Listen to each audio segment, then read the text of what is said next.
مظفر آباد 23 مارچ یوم پاکستان کے موقع پر کوشر اسکول اینڈ کالج میں پروقار تقریب کا انعقاد کیا گیا۔ تقریب میں بچوں نے ٹیبل و خاکے پیش کیے۔ پروقار تقریب کے مہمان خصوصی head master government high school Ghulam Nabi Bhat, Shahzad Mughal advocate, coordinator education department madam Samina Bano, deputy director CDO Kashmir Gohar publisher کے head Rana Basharat, Saad Al-Rasheed Hashmi MD Green Era, Sharoon Mughal, Zameer Naz, Mehzar, Smart Team School System کی MD madam Benish, police department سے رازق عباسی صاحب، CEO کشمیر JKTV رانا محمد الیاس، رانا محمد اسماعیل سمیت عوام علاقہ مانکپیہ نے بڑی تعداد میں شرکت کی۔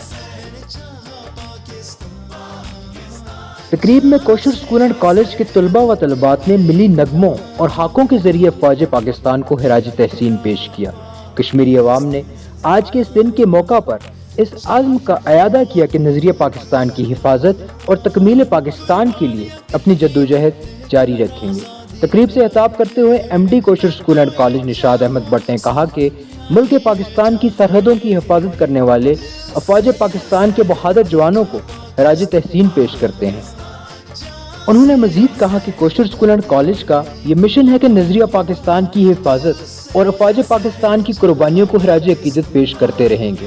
انہوں نے کہا کہ ہر مشکل وقت میں افواج پاکستان کے شانہ بشانہ کھڑے ہیں۔